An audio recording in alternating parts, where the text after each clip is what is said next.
Hello everyone, welcome back to Speakin My Piece. I'm your host, Louis Marks. I'm here at the Rope-A-Dope Room in East Philadelphia. If you're new to this program, which is presented by Jazz Times, guitarist Dekel Bor from his spot in Berlin interviews some of the jazz greats of our time. We've had Christian McBride, John Scofield, Terry Lynn Carrington, and more. And Dekel has a schedule lined up straight through till spring 2021. So the format is, I would say, casual, so it's quite comfortable. But Dekel's understanding and knowledge of history is pretty deep, so we've gotten into some deep conversation. Today we have the great pleasure of welcoming Mr. Ethan Iverson, known by all as 1/3 of the groundbreaking band The Bad Plus. And also quite the scholar and knowledgeable student of the history of jazz, past and present, I'll say. His website, EthanIverson.com, titled "Do the Math," is a haven for people who really want to know and dig into what's happening in jazz. His 2018 album with saxophonist Mark Turner is out on ECM. I believe today Dekel is going to give away a copy of that on vinyl. And the key is we're going to pick that from the share. So if you share this to your page, one of you will be the winner of that LP. If you don't know Dekel Bor, he has performed with the greats, jazz legends, Johnny Griffin, Reggie Workman, Pat Martino, Billy Hart, and many more. His recent release, Let Love Rule, is out here at Rope-A-Dope in 2020, and you can find that at dekelbor.bandcamp.com. So I've got to tweak some knobs and get us ready to drop in on a conversation with Dekel Bor and Ethan Iverson. Thank you for being here. Louis, it's great to be here. Excited to be doing this once again. This series is kind of incredible. Jazz Times invited me to celebrate this new album, which is doing way beyond I ever expected. And the response has been amazing. But in preparing for the next one, I thought that I'll reach out to some of my peers and some of my mentors and some of my heroes and ask for advice about all things greatness. So with that being said, I've been chasing Ethan Iverson for almost 20 years. To me, he's one of the most brilliant voices of modern music for way too many reasons. I think his brilliance is often overshadowed by there's just so many subtleties and so many inner layers, so many inner voices, just the voicings themselves. But there's other things than that. The song selection is nothing less than brilliant in any project. The performances are almost always mind-blowing. And he's in touch with something that's very special, and that's just absolute beauty. So Ethan, I'm so happy to have you. How are you? Good to see you, man. Thanks for inviting me to your show. How are you doing in these times? How are you, Sarah? Everybody's well, safe? Yes, no complaints. I mean, we're all in the same boat fighting that existential dread, but other than that, we're fine. Good to hear, good to hear. So first question is just my curiosity, all this time that we had at home, 3 or so albums that you've been listening to that inspired you during this time. Well, I've been listening to a lot of stuff. There's sort of a lot of time to practice and think about things.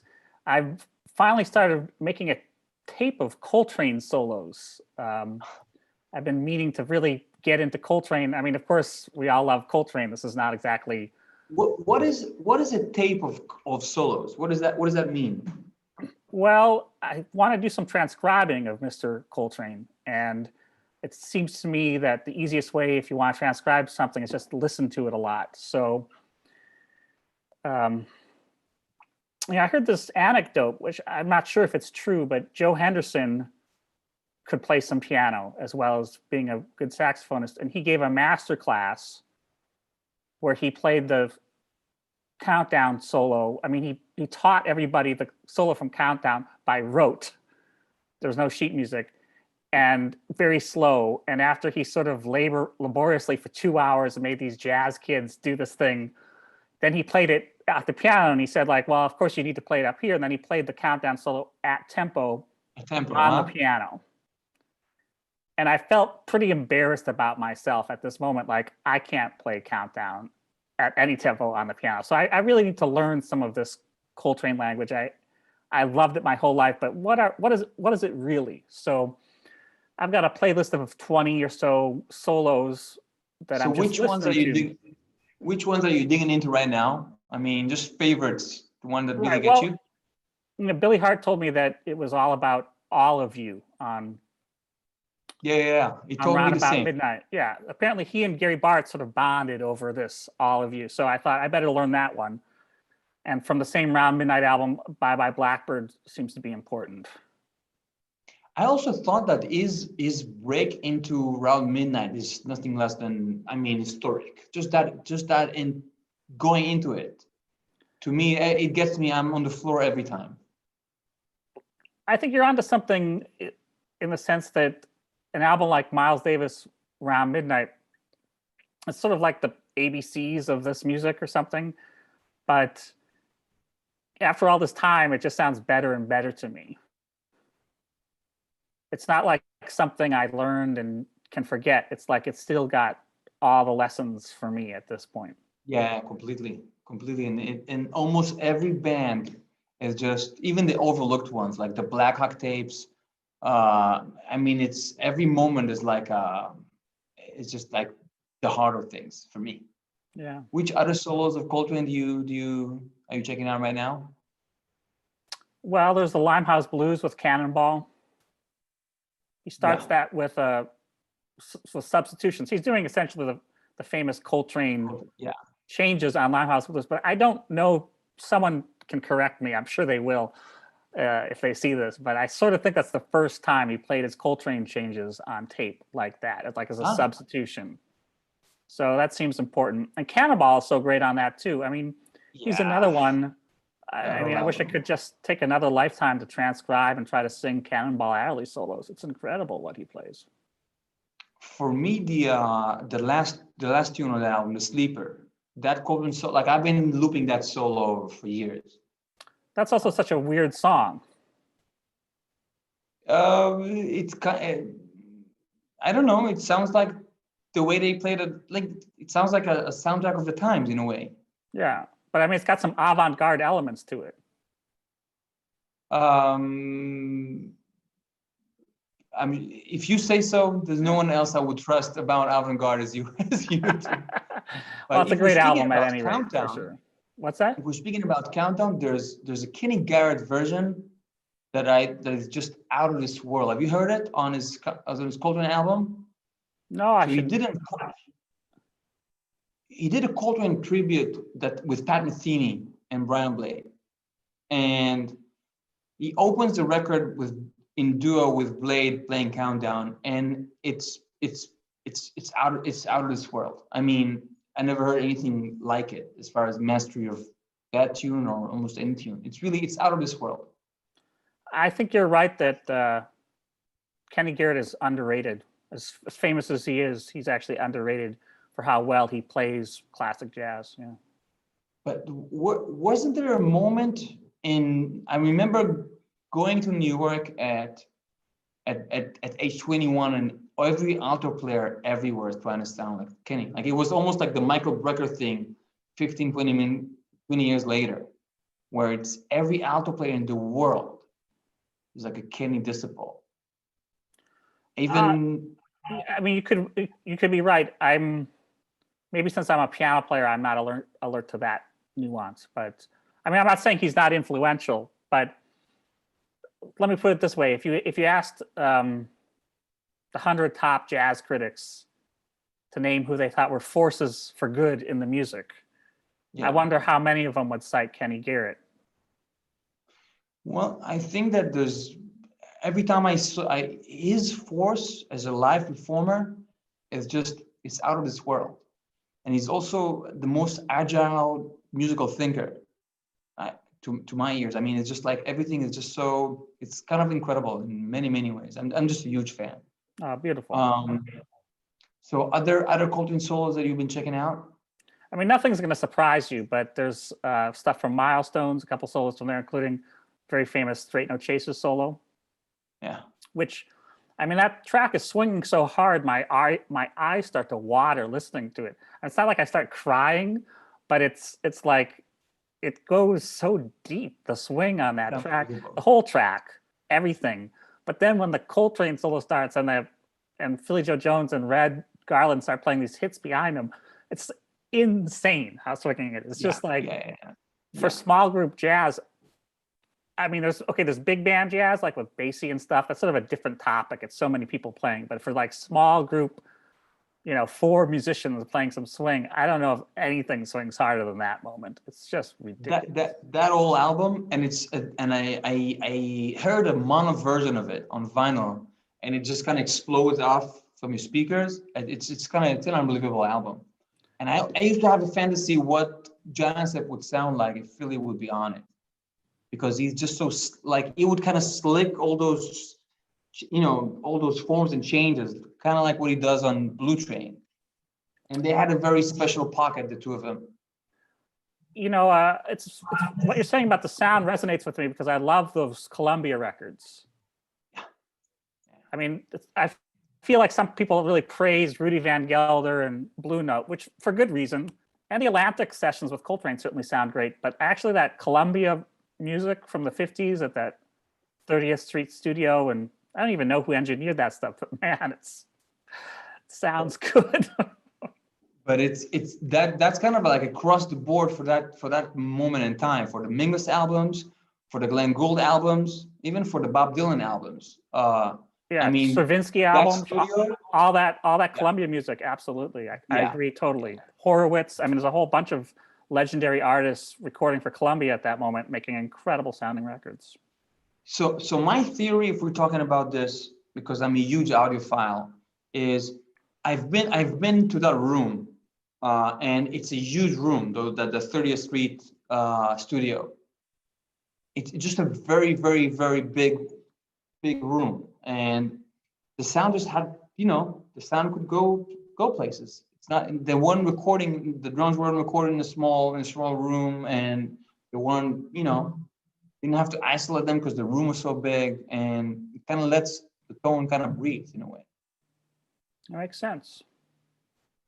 So you've been a lot of Coltrane. Other albums that you kind of been listening to as a fan, or you kind of rediscovering or discovering for the first time?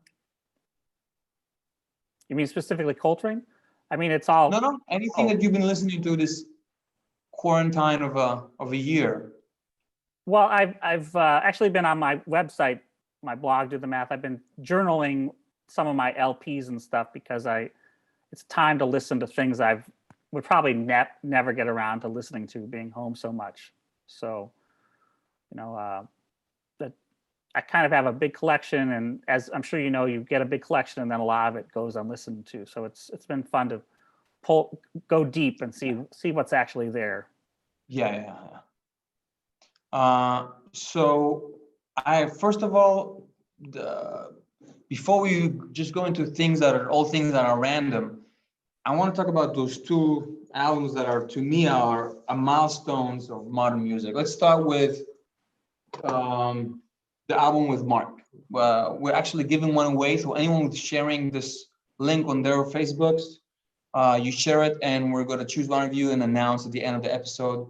I ordered on vinyl, but me being not the most tech guy, I accidentally ordered a CD, but we'll send you the vinyl. So how did that come about? I mean, just the whole process behind it. For me, there's not a lot of piano duos that has this weight. It could be, for me, one that always stood out was the Herbie and Wayne duo, which I just love. And some people either love it, or some people don't get it, because it's a very specific thing. But also, so just the process behind it, the writing. What was the process like for you?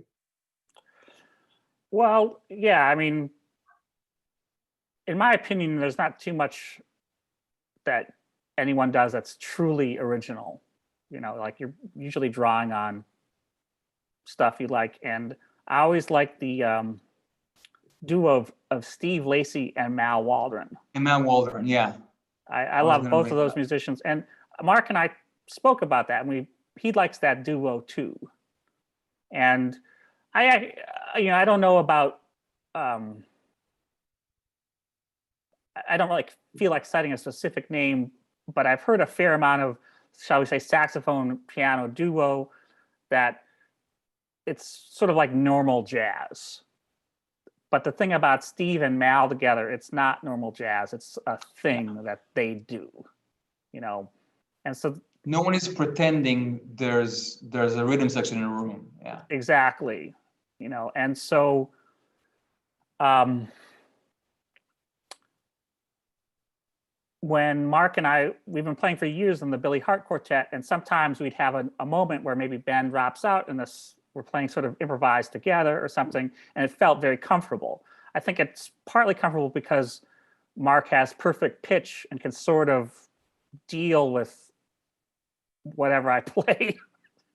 I don't have perfect pitch. I'm scrambling sometimes playing with him, but he can sort of make it work, you know. So there was some moments like that, and I thought, well, this would be fun, and we talked about it. Manfred Eicher was recording the Billy Hart Quartet, and then I can't remember exactly who suggested a duo, but before we got further into the project, I visited the studio we recorded in Lugano, and it's ECM is famous for reverberation anyway. And he's recording there a lot now in the past 10 years or so. Yeah, but I was there just playing a gig, and you clap your hands, and there's like 11 seconds of reverberation. So, and it's an incredible piano. It's an incredible studio, but that's part of something you should think about. In fact, I know one well-known jazz group that tried to make a jazz album there, and it just didn't work because you couldn't really deal with the drums and stuff.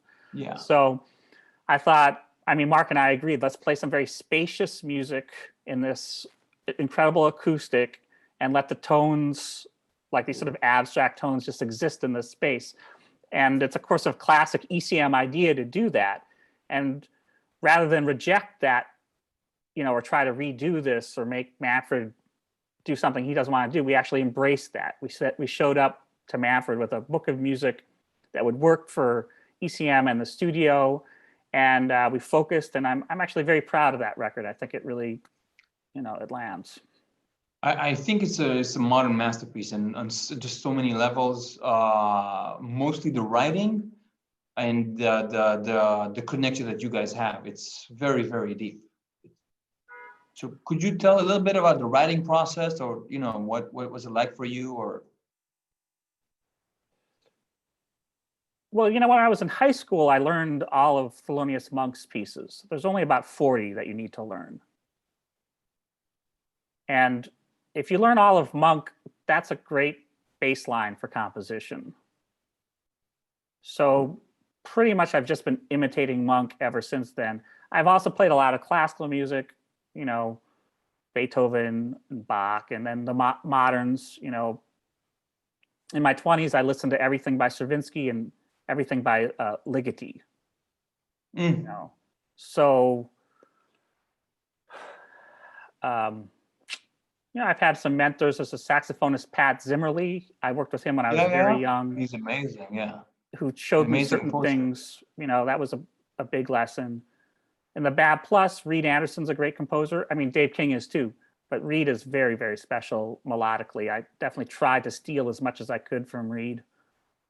But your writing for the Bab Plus and your writing for the duo is completely different. So I feel that you prepared for this, that it wasn't just I'll bring some tunes that I have. Well, I think it's important to have a container to fill. What's the least inspiring request is do anything you want. I'm gonna steal this line from you. Like, It's do gonna anything you apply on want. every level. But how about write me a TV theme? Now that I can do. You want a TV theme? What's the genre? Detective? I got one. Comedy? I got one. Really? Sure, of Wow. course. Well, I'm the Or other way around. or what about write me a fugue? Okay, I can write you a fugue. Well, write me a fugue in F minor. Got it. No problem. A fugue in F minor. So if the thing is a duo album in Lugano for ECM with Manfred Eicher, that's a container. That's like a fugue in F minor or a theme for a detective show. So, you know, as soon as you know what the container is, you can personalize it, or at least that's what I try to do. I definitely try to make sure no one else would do it. You know, you can't be too obvious in your petty larceny of who you like, but you know. Well, I always thought that you found a brilliant way of. We'll talk about it in a minute about language, but we'll get to it. So I think anyone that doesn't have it, we're giving it away today. It truly is a masterpiece of an album. There's a couple of things that they've been doing that they've been playing for a while, and Myron's World, 7 Points, which is 7 Points comes from Dharma Days, which for my generation was like, it was like the giant steps of our generation. Like everyone at school was sitting like this, learning trying to. All my friends, that's like, I remember hanging out and everybody was listening to the same CD in a Discman. It just had that kind of impact. So yeah. Next one up, one of my heroes and everyone's hero, the most unbelievable Tom Harrell. This is another unbelievable album. So the first, should I go first? I guess so, yeah, sure. The first thing to me is that it sounds like a jazz album, like a classic, absolute, the essence of the thing, like the heart of what jazz is, which you don't hear as much as you would think. It seems like there was a piano player that won Grammy of the Year, and everybody's playing hip hop now. And Ethan Iverson is the one genius that resisted, selling, making the big bucks. So the sound of the album, it's first of all, it's recorded fantastically well. It's at the Vanguard, which is hallowed ground for all of us. But there's two things that come to mind for me. A is you let Tom do something that he's a giant at, but he's kind of focusing on original music with his own bands. And it's kind of unbelievable to hear him in this context once again.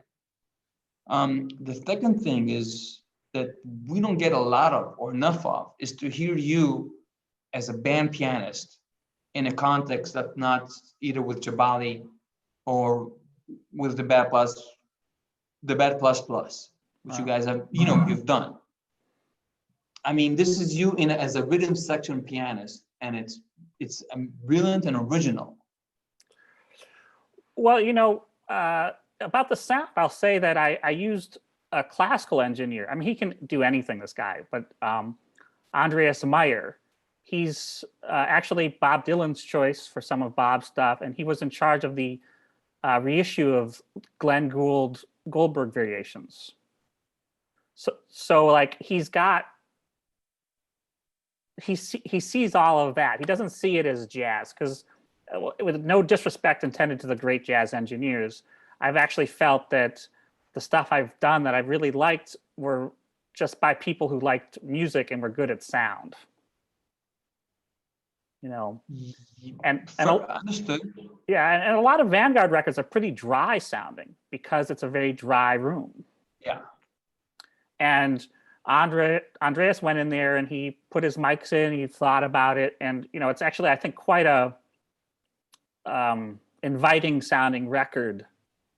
You can, especially for a modern record at the Vanguard, there's no point in trying to criticize anybody else by name right now, but I think if you put on records made in the last 15 years at the Vanguard versus this one, there is a nice warmth to Common Practice with Tom. That was very intentional. But I thought that was also in the brilliant choice of songs that you guys picked, or you picked. I mean, well, you know, I guess we're both students of jazz, right? So we both sort of understand Tom as a different level. Tom, I've been trying to play with him. We had one gig of him as a guest with my trio plus Jabali at Smalls, and then he just had like a festival in Europe, and he flew out, and we did a trio. But he's just unbelievable. That guy is nothing short of unbelievable. Like So what I've seen him do live, as far as like people are on the floor crying. I mean, the kind of just that the humane aspect that he brings to music, and just hearing that sound of his, and that's yeah. I mean, I totally agree with everything you're saying, and he's got great bands and he writes great music. But I thought it was time to hear him just play tunes, not just play, but play the standard repertoire, Common Practice repertoire, as the title says. And then the real secret, though, is I've got Ben Street and Eric McPherson. That was a brilliant choice. Because I didn't hear you with EMAC before this. Oh yeah, well, I mean, the thing is, these guys, it's whatever swing is, and I'm not the person to even talk about it really. You know, it's very hard to do. It's very hard to really swing. And both Ben and EMAC, I don't know what they do, but when you say this doesn't sound like a new record, I take that as a compliment, because we sort of know that the jazz records made back in the day swing harder than the modern records. And I'm not putting this record up against the best of 1958, but at the same time, Ben and Eric McPherson, there's a vibe on Common Practice, man. Their beat on that is seriously badass. There's just no two ways about it. Every serious jazz musician who's heard them on this record loves it. They love there's something very natural and swinging about the bass and drums. And Tom told me he was so happy with them. You know, he loved playing with Ben and Eric McPherson. I also thought that while there's a lot of groove to it, like the Barbados thing on We and a lot of things like that, there's a real openness. Like there's a lot of space there, almost like a Plug Nichols kind of space to the whole album. Well, if you're talking about go ahead. Oh, if you're just talking about band piano, I do think pianists can overplay. And so I regard my role as a accompanist, or as the, you know, making these projects work, any of these projects work. The first thing is sort of like do no harm, like the Hippocratic Oath, you know what I mean? Because a lot of pianists can sort of jump in there and start trying to play a piano concerto, even behind a horn player, let alone when they're soloing. And if I've got really great musicians like this, my first thought is always do no harm, try to just keep the vibe in the right spot. Yes and no, because there are such bold voicings, like one of the blues tunes by you, either Jet from New York or one of these from Teaneck. I just misplaced Jet, but just the voicings are completely bold. That's the perfect word to describe it. Right. Well, you've got to play. That was amazing. Well, you've got to play your own style, of course. Yes. And the song choice, it's all or 90% of it for me is associated with Bird. With what? With Bird, with Parker. Was that a conscious thing for you, or? It wasn't conscious, but it makes sense because he's sort of the founding father of so much of this, right? But also just all the tunes. I mean, yeah, except for the Men of Love, which. Okay. Oh, nice point. The Men of Love open. That's a great point. It wasn't conscious, but it makes sense. There's the opening the record with the Men of Love. I think is a brilliant choice, and It's just a brilliant take on it, and it's kind of hard on sleep kind of thing to it. I always had a version I love by Marcus Roberts that did a beautiful version of this, but it's a song that not a lot of people play in this way, which is so open and real. Many people just go the Ella Fitzgerald way of just playing everything as written. So yeah, congrats. It's an unbelievable album. Well, thank you very much, man. So next question is, how do you change your beat playing with drummers? You play with Nasheed Waits one day, and with Jabali the other day, and one night with Toothy Heath and Al Foster and Jorge Rossi and Dave King. I mean, those people have completely different beats. I remember that when I play with Jabali, like I really have to adjust everything to his way, because otherwise that's the strength of the thing. And it's also a beat that's not as prevalent today. Those people have a Right. Well,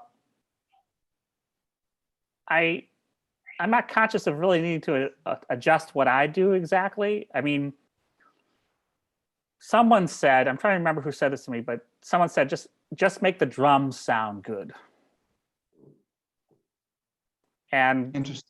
I think that's why these people keep showing up to play with me, honestly, is that they sound good. If I'm playing, they get to play the way they want to play. And there's a sort of a tradition in jazz of yelling at the drummers and say, I'm playing my stuff up here, quiet down, don't, be good or something. And that's not what I'm really interested in. I'd rather hear personality from both the bass and the drums, really. I want to hear big personality. I think what I like best is someone who understands the tradition, but plays it in a personal way. That's my favorite stuff. So what does that mean to you? Because I know you're a hardcore transcriber. Like there's rumor that you transcribe all of the Bud Powell solos. You just mentioned all the Monk tunes. I mean, there's real. You just uploaded some Parker solos that you transcribe. But when you play, it's all your own language, and it's obviously not. There was obviously a journey that was leading up to it. You're conscious of it. It's a conscious thing. Some of it is intuition and stuff that you can't talk about, I think, because you just don't know. But definitely part of it is that if you learn something, that means you don't need to play it. That's heavy. Of course. Most people, they do the other way around. But Al Foster, he's someone I wish I had him here to ask it about this, because I don't want to misquote him, but there's a story that he learned how Elvin Jones played and then gave himself 5 years to not sound like Elvin Jones. Otherwise he would quit. And Al Foster only sounds like Al Foster. Yeah. And I mean, these people that I'm associated with, that I hire, I mean, they all have that. Mark Turner, Reed Anderson, Dave King. I mean, any of these people that I really respect and want to put myself next to, they're really got a voice, and they really they've checked out a lot of stuff, and then they've edited it to make sure that they present something idiosyncratic. Beautiful. So I'm going to ask you, talking about the people that you hire and I hire you, I'm just going to drop some names and ask you to give a sentence or two of what was the situation or the setting, or you took from it, any light you want to share, that people that you work with throughout your career. So the first would be Charlie Hayden. I mean, I didn't know Charlie well, but I got to play with him a few times, and he was always just about my favorite musician. Yeah. And for sure an influence on my harmony as a piano player.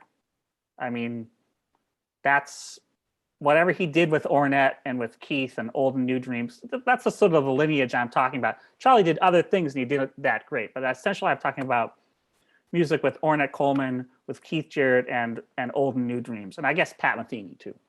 That lineage, you know. When you're talking about Pat Metheny, you're talking about 80-81, you're talking about the duo, you're talking about the trio with Higgins. Which ones of those albums you really kind of... Well, the one I know best is Rejoicing with Billy Higgins, but Song X too. Whatever whatever like the more Ornette-y side of it. But you know, it's sort of like, it's avant-garde music, but it's sort of got Bach in the bass. It's also got hillbilly in the bass. It's got this sort of folk Bach thing.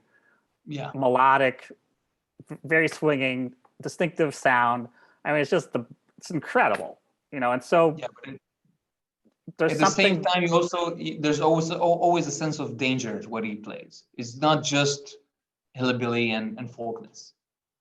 Well, yeah, it's vulnerability, right? Strength and vulnerability together.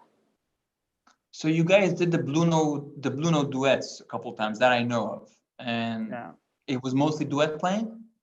Actually, I played a week with him and Paul Motion. Whew. Wow. Yeah.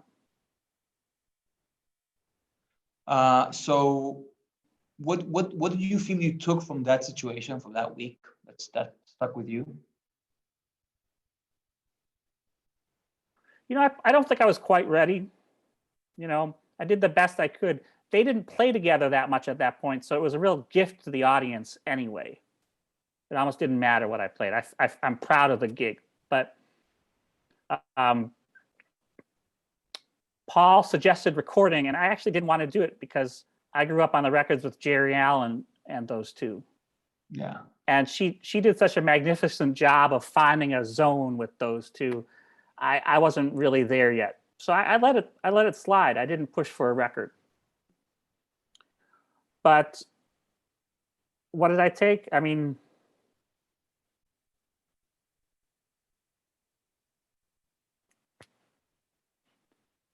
it showed me a lot of stuff I needed to work on, you know. Beautifully. What was it like working with Joshua Redman and you guys? You both with Jabali as well as the Bed Plus. Well, Josh is he's a real improviser. You know, he's famous for his facility, as he should be.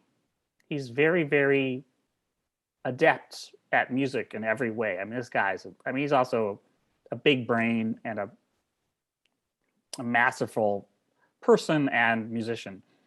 But he was really pretty fearless about playing stuff that he didn't know how it would come out, and it really would always work, you know. But behind that was something really about technical facility, and that helped me practice my own chops more. You know, that first week at the Bad Plus, he came in and played some of these songs I've been playing for a decade. He was playing them much better than me the first night. And I was like, all right, this is a little embarrassing. I really got to work on this stuff, man. Wow. He's also the most incredible musical thinker on stage. Like the impact that he has on an audience is kind of unbelievable. Yeah, this is a dumb term, but he's just a rock star. He reaches out, touches people like a shredding guitar solo. I guess like Michael Brecker had that. You know, Josh can have that. Yeah.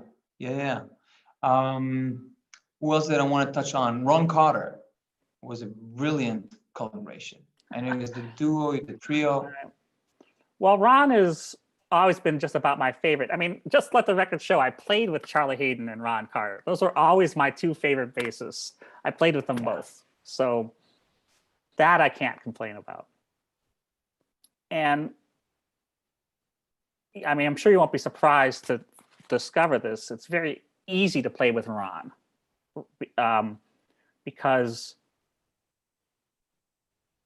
he's got something which is just so exciting. And, you know, he's on 5,000 records or whatever. The reasons he's on 5,000 records isn't because he's famous. It's because he gives you something so exciting to play with. Like the feel is so swinging and he's so Yeah. in the moment, and the drive and the sound, it's unbelievable. I'm hoping to play with Ron a little more. You know, he's sounding great. I had tentative plans to try to do a project with him this fall, but I keep practicing. I'm like, okay, I did one record with Ron. There's some nice things on it, but Mr. Carter, I'm working on it. If I get another shot, I might try to surprise you. Well, you said it was easy, but I think there's nothing easy about going into the studio with Ron Carter and then asking to play confirmation. I mean, my balls will be shaking, but that's me. Who else can I think of? Let's talk about Billy. Billy is a huge part of my life, and also yours. Well, as you know, he's a real guru of this music. You know, as in addition to being one of the great drummers of all time, I think more than most of the masters, he's willing to sit and talk to younger kids and be like, "This is my take on it," you know. So in a very humble way, in a very surprisingly humble way for a giant. So, you know, it's almost sometimes it's too humble for me. I'm like, Billy, for me too. Just come on, man. For me too. Stop saying but it's you also, don't really know. If so you don't know, soulful. nobody knows. But that's a good lesson too. And in fact, I think I've managed to dial back some of my own ego watching Billy rein in his. You know, so that's been a good lesson. Yeah. Beautiful. So but I would say in terms of his drumming, you know, he is also so personal. Yet he's someone that really understands the tradition. And he's someone that sort of edited his playing to put together a package that was totally unique, totally personal, yet everything connects. It's just a direct connection to the tradition, you know. Yeah, exactly. Like it's completely unique, but you put needle for 2-3 seconds, and everybody that doesn't know music will say that's jazz. That's real jazz. Yeah, great way of saying it. So I pulled out a couple of albums that are huge for me, and I would love your take on them because I think they might resonate with you. The first one would be the Monk Trio, where they play Twinkle Twinkle. And yeah. Any thoughts you'd like to share? I'm with you. Well, I mean, you want to talk about a masterpiece. Okay, that's a masterpiece, that record. The bassist, Gary Mapp, I think isn't on a single other record. That goes for half the bass player play with Monk. I mean, if you're trying to learn a Monk tune from the bass, you're in for a ride. Yeah, I guess Gary Mapp was a policeman. It's a true story? Yeah, a Brooklyn cop. So the point of that is somehow, I think why this means something to me, this story, is that we're talking about the Black community, the Afro-American community in 1954. Like, that's a very special thing. It's like, and the fact that Monk, I mean, it's Monk and it's Art Blakey and Max Roach. Percy Heath is on a couple tracks with Blakey, but most of the record is Max Roach and a cop from Brooklyn, you know? Yeah. And it just shows the power of the community that the bassist on this immortal record was like the cat on the corner. I think that's why it means something to me, because it's certainly, if there's flawless music, it's that trio record. Yeah, unbelievable. And the bass player isn't even a professional, you know. It's just the power of that community was just so strong, you know. And as we get further away from that explosion of small group jazz, like Black small group jazz, 40s, 50s, 60s, all that music just gains in power. It's unbelievable, that music. Yeah. That's why any of us is in this music usually can be traced to that, you know, whatever that was that happened in those communities in the 40s, 50s, and 60s, and managed to record. Next one up is my happy birthday shout out to my brother Aaron Parks. It's his birthday yesterday. Aaron, we love you. We're gonna have him in a minute, so we're also be giving this away, or the new one away. The new one is Out of This World.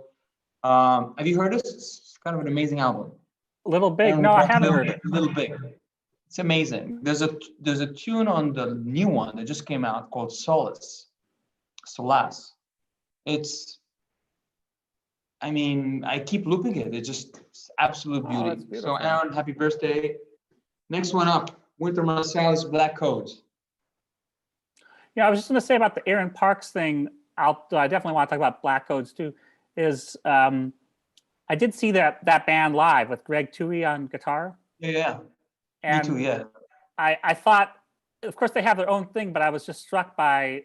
I told you before we started that Kurt Rosenwinkel was one of my biggest influences. And I think with Aaron's Little Big, we're seeing someone who's really internalized that Rosenwinkel tradition and has put their own thing on it, you know.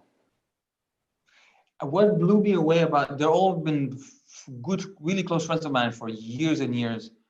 What blew me away is that I always thought listening to the album that it was edited a little.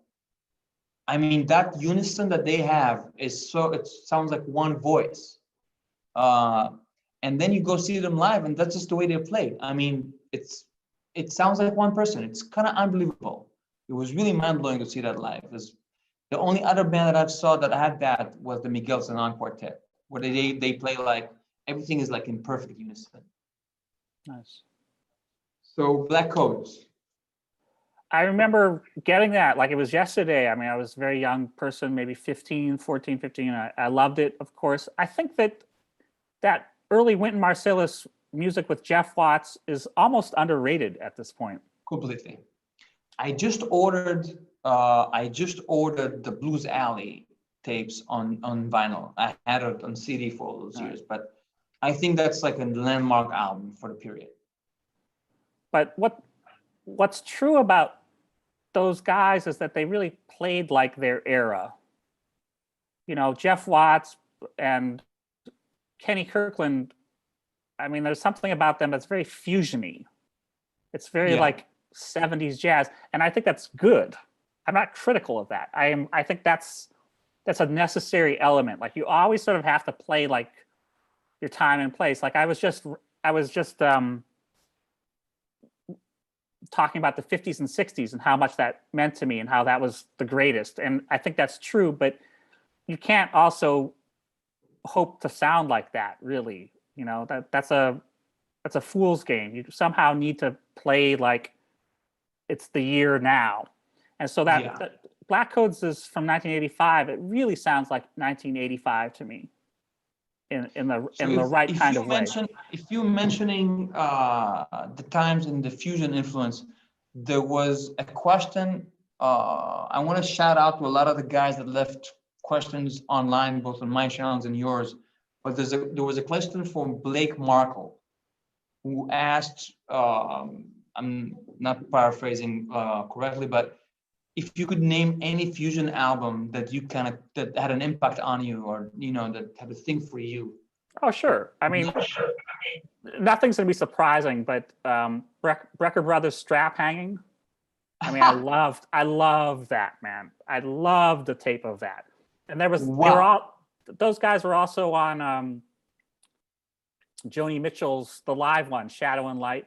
Shadows and Light, yeah. Yeah, I mean, I don't know if that's fusion or not, but close enough. It's Jocko going nuts and everything. I love that record. I loved the first Steps Ahead album when that came out with Eliane Elias and Eddie Gomez. I loved Pat Metheny's like First Circle and that stuff. Not long ago, right after First Circle, there's like a trio or a quartet of albums with the group where they're already rock stars on Geffen Records. Letter from Home, Still Life Talking, Secret Story, and there's a live one. And the writing on those albums is just, it would leave anyone humble. I mean, the writing is just, it's out of this world. The whole thing is just, it's mapped out in kind of a genius way. Well, Lyle Mays is so important too, right? Yeah, huge. So it's like a big fan of Major. Yeah, I mean, if you're talking about that music, I suspect we don't give Lyle enough credit, really. Absolutely. But I will also sort of, I don't want to walk back what I'm saying, but I would say that it's sort of like stuff I loved when I was very young, and it was sort of a gateway drug. And then I'm not in real dialogue with it anymore, but I would hate to take it away. Like sometimes people reject it later and be like, well, that was terrible that I liked strap hanging. You know what I mean? It's like, that's not it, in my opinion. Like, you should always enjoy your love of strap hanging. Even if you've sort of decide that you now think Miles Davis and John Coltrane is the final word, and that actually Milestones is heavier than strap hanging. I mean, that's true. Milestones is heavier than strap hanging. But there's as far as I'm concerned, there's nothing to be gained by putting up a barrier there and being like, it's strap hanging is no good. Rejecting things you love is never a good trade-off. Some of the people in that scene, in the Wynton Marsalis Jazz at Lincoln Center scene, I get that feeling sometimes that I want to reject, try to turn time. Ethan. It's not a feeling. It's been extremely well documented. Well, I don't want to speak for anybody else. You're on it. But I would say that in one of my conclusions about Black Codes and J-Mood and Live at Blues Alley is that there's a youthful energy that's about 1986, baby, and it includes all of the stuff that was funk and fusion and everything else. And specifically Kenny Kirkland, I think he really had a Latin thing, an Afro-Cuban thing. Yeah, that's very he was pretty much the wild card in the band. And the straight ahead pianists before him didn't have that. Not really. I'm not saying Herbie and Chick and McCoy didn't know Afro-Cuban music, because they clearly did. But Kenny Kirkland really upped the thing. He put that thing with Jeff Watts there. There's this thing about the rhythm, the sort of syncopated Afro-Cuban straight eighth thing that's in that music that's very powerful. And it's in a way that's really a big part of their contribution at that time, was highlighting that side to it. I also think that before their time, and if you go to any small town in the United States, I don't think people handled the changes in the tempos as well before the Marsalis generation. Like, I think his impact is well beyond a blessing. Like and his writing, like Majesty of the Blues, In His House in This Morning, City, I forget, City Life or City something, like Out on the Field, I think is, it's obviously a mess. Like, the guy's absolute giant. There's no way two ways around it. And I actually really love the compositions on Black Codes, which are all by him, if I'm remembering correctly. Of course. So and that first piece is amazing. Yeah. Another Kenny Garrett reference. There's an amazing Kenny Garrett take of that. Oh, okay. He opens an album with that. So my three favorite classical pianists sounds Glenn Gould. Paulini playing Chopin, Kempf playing Beethoven, and Benedetti playing Chopin. I know that it has a huge part of your life. What is it like? You wake up every morning and you play chorales? I mean, what is it like? I mean, I keep practicing. In my 20s, before I had any real career or anything, that's when I did a big immersion in classical music. A lot of people, like, I bet, well, I don't need to say any names, but probably a lot of my peers who have a lot of chops, they played classical music as a child, essentially. Weirdly, I didn't do that. I actually first got into jazz with like boogie woogie, and then in high school and stuff, I was only about jazz. Then in my 20s, I suddenly had this revelation, like European classical music is incredible. So you also had to kind of teach yourself to read all that language. I could always read pretty good. That wasn't the problem. I've had plenty of other problems, but reading music was never one of them. How did you learn the touch and the sound and just getting all the fingers to hit the chord at the same time? Well, I've had a lot of great teachers. I studied for years with a fantastic woman who's gone now, Sophia Rosoff. She was very important. And now I work with a guy, John Bloomfield. It keeps coming into focus. It's just so odd to talk about, but in my late 20s there, right before the Bad Plus got going, for 5 years, I was the music director for a dance company, the Mark Morris Dance Group. For Mark Morris, yeah. And his repertoire was classical music. So I was in the pit playing whatever was required for the dances. And sometimes that was classical music that I really had to practice. And I have one dumb little story to say. We were playing in Philadelphia and playing Schumann's piano quintet in E flat. And the dance is called V, and we'd played it a lot. And I always watched the dance and sort of following Mark's choreography, and we really kind of shaped the piece pretty well, I would say.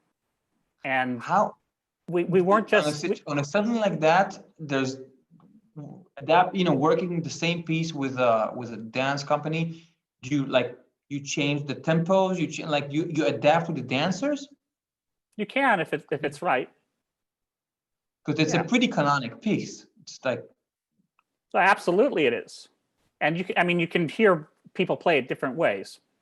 Anyway, Sir Simon Rattle came to that gig. And afterwards he's waiting to talk to Mark Morris, and I'm there, and he knows he has to say something to me. And so he looks at me and he says, "Ethan, nice rubato in the Schumann." So there you go. If Simon Rattle says I've got good rubato in the Schumann, I guess you're doing well. Yeah. In Berlin, some of my friends are in the Philharmonic here, and the amount of Rattle stories that you get, it's like never ending. It's like Meta in Israel. It's like all this, like there's never ending. I'm assuming it's the same for Bernstein in New York. There's a generation of people that. All right, next one up is the Ornette Quartet. I could pick up any album, but for me, the later ones of that pocket of 3-4 years, later ones always kind of hit me a little harder.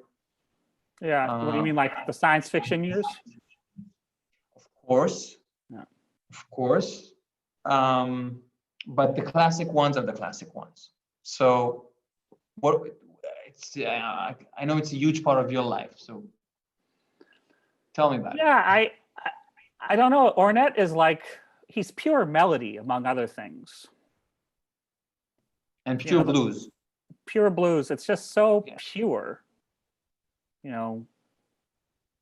And then he surrounded himself by musicians who are also all pure elements, and they're all geniuses. Don Cherry, Ed Blackwell, and Charlie Hayden. I mean, they're all totally unique and totally at the highest level of some sort of space about pure emotion. They all have a lot of technique too, of course. They have more than enough technique to play what they need to play. But there's some other side to it that is just pure connection and emotion. And I guess it's like one of these science experiments, which if you put the people together, a chemical explosion happens and the music is greater than it was with the musicians on their own. And I really think Ornette and Don and Charlie and Ed, they played with other people, all of them. And it's always at a certain level. But when they were playing together, you put any two of those people together, it's like an explosion of joy and just incredible vibe. And power. Yeah, and power. All right, next one up. I know it's a huge album for you, Guns N' Roses' Appetite for Destruction. No, it's a personal joke. Next one, I could choose. This is a good one. My favorite Bud Powell. It's the worst live sound in history, but it's with Haynes, and it's just kind of unbelievable. You're a huge Powell guy. Well, you can really hear Haynes playing out on that record, right? You can really hear him booting it along and playing a lot of stuff. More than on most Bud Powell records where the drums are comparatively restrained.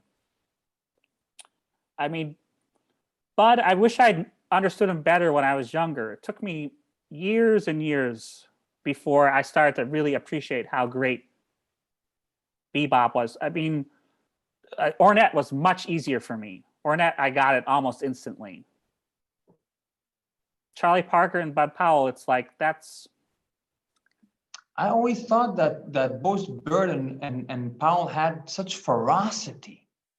I mean, it's everything they play is absolute fire, and it's the blues and melody and avant-garde at the same time, especially for the times. I mean, that's the thing that we cannot hear. What was it like to hear this in 1950? I mean, you're so right. It has to be out of this world, like people are landing from the moon. I imagine, like I'm of the generation that went to a lot of Wing Shorter Quartet concerts, and I remember the first few years, it's like people are coming from Mars, and I always imagined that this is what Bird sounded like, or a Monk trio gig. Someone that you know that series. What's his name? There's a TV series about Mad Men with about the 50s, and you could see how incredibly one-dimensional people could be somehow. Or I've just watched a Les Paul Mary Ford video, and it's all around goody two-shoes entertainment. And then this guy comes and plays Cherokee, and your mind explodes. Every time and every night is different. And yeah, I mean, I guess I've come to feel like Bird and Bud and Dizzy Gillespie and Max Roach, that era. It's sort of like if you want to learn about jazz, that's like your Bach. If you want to learn something about European music, you learn Bach. Everybody does it. Even if you end up playing Stockhausen or singing Verdi, you know what I mean? You could do a whole bunch of different stuff, but at the end of the day, almost everybody in that game deals with some Bach, Yeah. It's the basic nutrient. It's the life-generating force from which it all comes. And there's something about Bud and Bird. I'm sure it was incredibly exciting at the time, but the legacy is really, it's for the musicians. If you're gonna be a player, if you're gonna really deal with jazz, what Bird and Bud and Diz and the rest of them, what they left there in the 40s through about 1952 or whatever, call it 44 through 52, just a few years, 8 years or something. What they left us, that's it. That's our Bach. That's the generative force for all of us who ever want to sort of deal with what we call the jazz tradition. It's right there. So I have a few here. I have a few Keith Quartet. I have Charlie Hayden Liberation Music Orchestra. I have Blackfire by Andrew Hill, which is my favorite Andrew Hill. I have some Keith and Hayden duo. But the one I want to ask you about, just because I really I'm getting to the last question here. So this is an amazing album by Brad Mehldau, but any Brad Mehldau is amazing. And I wonder what was it like for a fellow pianist that came onto his own and onto his own mastery and his own sound in a very, very original way. What was it like having that counterpart? Well, I was there at the Vanguard when Brad sort of broke open with Larry Grenadier and Jorge Rossi. I got to see that in real time. And it was incredible. It was really incredible. And eventually I actually wrote the liner notes for the box. There's a None Such box of the. I've been trying to get it. Just because I have everything on CD, but it has an extra CD of Vanguard, like extra takes or whatever. I'm trying to get it just for that. Well, anyway, I wrote some notes for it. I interviewed Larry and Jorge for it. But it's definitely significant, definitely canon or whatever.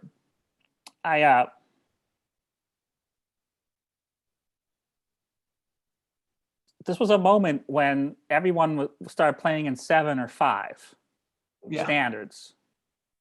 And it's really thanks to Brad. And so if you want to talk about editing and a personal sound, I have never played a standard in 5 or 7, and I never will. I'm gonna hold you up to that. This is the perfect note to end this. Ethan, thanks so much for coming. Great, I'm man. awaiting a great and fruitful canon on ECM with you. Hopefully the next one will be trio. Next week we have another master pianist, Danilo Perez, with us, so tune in. I'm gonna apologize to anyone who's watching. I cannot access Facebook from my Zoom chat, so we're gonna announce the winner tomorrow at the same time on Jazz Times channels. Ethan, thanks so much for coming. It's been an absolute joy speaking to you. All right, terrific, man. Very nice to meet you, and good luck with the rest of your series. Thank you. All right.